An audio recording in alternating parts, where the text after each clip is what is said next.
SEC Commissioner Greg Sankey really went off. That's the way, I was not there in person, but that's the way I read his comments about the college football playoff.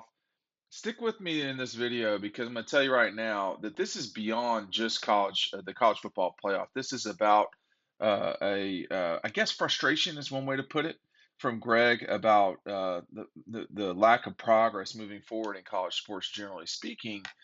But here's what he said as he was watching the national championship game, of course, between Georgia and Alabama this past January.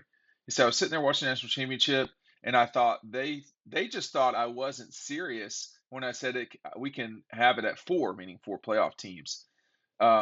We can stay at four. This conference will thrive at four, period. It's not healthy for the rest of college football, but we can stay at four. Now, what does that mean? What is he trying to say? Well, he's saying what he's saying, first of all. I mean, he's not saying less than that. But to me, he's saying a little bit more too, which is we've got a future in collegiate athletics that we're not getting serious about talking about. And one of the things we got to get serious about is the expansion of this playoff. My take is that he's saying, I don't want to hear about it. I don't want to hear about it when the SEC and the Big Ten break away and form their own sports model for college. Now, it's Wednesday, May 11th, 2022. So we will see if what I just said comes to fruition in the near future or in the future. But there is no doubt that there's frustration right now. Maybe frustration is the wrong word. There is no doubt there is a recognition in the SEC that everything's not going to be equitable in the future for the other leagues if they don't start making adjustments now. And Greg Sankey was on the working committee for the college football playoff and had a proposal for, I believe it was 6 or 12, whatever it was, team playoff. And he can't get anybody else to really go in and buy along. We've already seen the destruction of the Big 12 as a result of the SEC. But this is what he had to say uh, here. He says, "We have regions that don't access the playoffs. We're trying to enhance the meaning of conference championships, provide access for independents, talking about Notre Dame, in a way that would be equitable and engage fan bases differently. It seemed like a reasonable approach, but some adults said no, and we didn't move forward with expansion." Now, again, Greg, it's been pretty widely reported that he supports a 12-team playoff. Personally, I have to tell you, I support that too. I support an expansion of the playoffs. I think that there are times, for instance, like in 2018, where Georgia wasn't one of the most deserving teams, but was one of the best four teams. Talking to you, Notre Dame, and they didn't get in because they weren't undefeated. They had lost to Alabama and LSU. But I think that I think um, I think we're sprinting towards 2026, and what's going to happen after that, we can't know.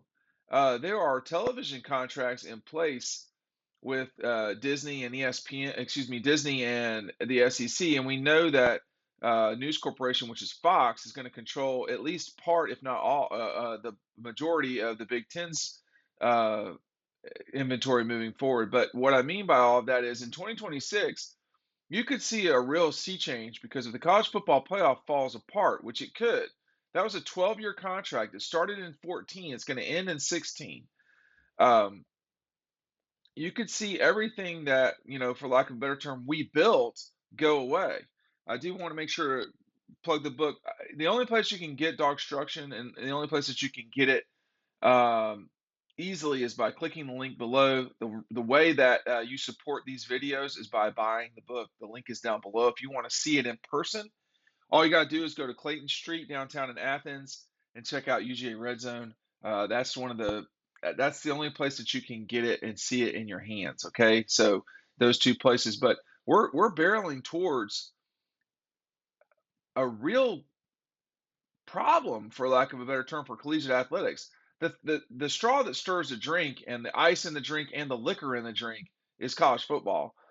the mixer is everything else, and the straw is probably the SEC and perhaps the Big Ten.